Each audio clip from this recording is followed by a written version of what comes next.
They're not the Liber children, and they're certainly not the Liber adults either. Fuck, that was really Trousers.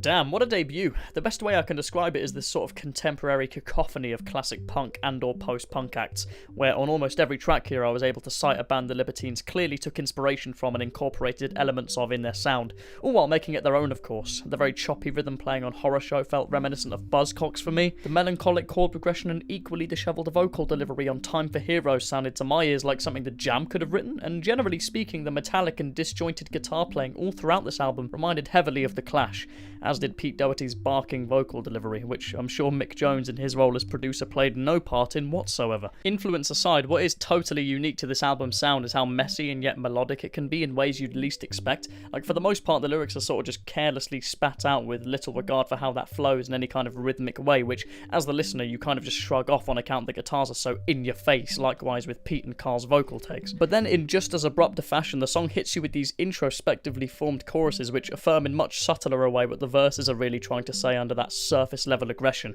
A genius technique in roping the listener into something they'll enjoy on much deeper a level than perhaps they'd initially anticipated. There really isn't much more to say on this one other than its 12 tracks who for the most part don't really have a lot to say, but in their delivery are a lot of fun. An album I'll be returning to in due course, I imagine. I've had bones in my hair all day, every day. I like to belt. Trousers. This one's good too, although I will say that compared with their debut, a good chunk of the lyrical material here seems less focused and more like a stream of consciousness, and for this the band employ a very Pixies-esque technique in delivering the songs in the form of short, sharp shocks, which is fine in the case of songs like Don't Be Shy and Narcissist, where clearly the lyrics hadn't set out to be anything greater than surface level. But in the case of tracks like Tomblands and The Saga, whose lyrics are aptly submersed in themes of substance abuse and the dark sides of fame, their runtime ultimately underwhelms and doesn't allow the songs enough time to be as fleshed out as I'd have liked. What doesn't help either is the fact this album's production feels much looser and stripped back than that of its predecessor, which makes these fleeting rockers feel very unfitting on an album whose sound is much less noisy than Up the Bracket, where they'd have probably fit right in. On the contrary, tracks like Music When the Lights Go Out and Campaign of Hate, although short, carry their message effectively in the form of these staggered mantras which feel so conversational and yet poetic somehow. Undoubtedly, this album's biggest sin though is that not nearly enough of these songs focus on the relationship between Carl Barat and Pete Doherty, which at this point in time was infamously crumbling and thus would have made for a great concept album. I only bring it up because the singles Can't Stand Me Now and What Became of the Likely Lads pull no punches in describing so nakedly the peaks and troughs of their professional and personal experiences together, and the songs are all the better for it. My god, it's just wonderful. I love how both tracks are like yin and yang in that Can't Stand Me Now explores the hellish lows of their relationship as if to the point of no return, aided aptly by those despaired vocal performances and pained harmonica solo at the end, while the latter track explores the heavenly highs of their relationship and love for each other in spite of their inevitable differences, utilising that same duality of vocal performances in a much more upbeat and pop-centric fashion. I've had bones in my hair all day, every day. I like to belt. Trousers.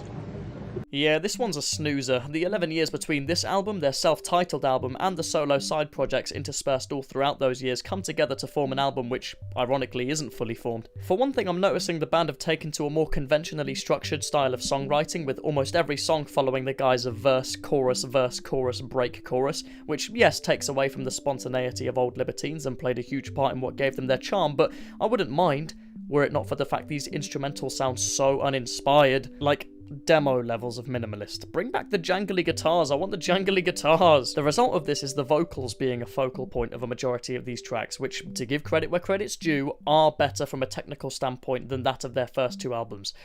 But that doesn't make them anything special. For me, I was never bothered by the fact Carl Barat and Pete Doherty basically couldn't sing on account the songs were always loud and exciting and vibrantly played. Whereas here, even the raunchier tracks like Heart of the Matter and Fury of Chombury are held back by just how flat the mix is. It's like I want to be able to bob my head to these songs, but I just can't. 3 words. Turn it up. I don't know, it just feels like Doherty and Barat had been sitting on these songs for a while and didn't know what to do with them, so when it came time to record this new record, they thought, oh, let's just record them in a Libertines-esque fashion, despite the fact the structural nature of these songs doesn't keep within the Libertine sound at all, really.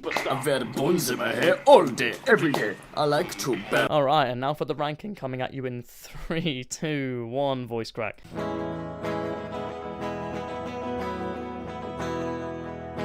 Well, thank you for watching, everyone. It's been a bit of a short one today, but I wanted to make this one short on purpose because I'm going on holiday, so I needed a quick one to sort of nip in the bud before I go away. But I will be back next week with Blur.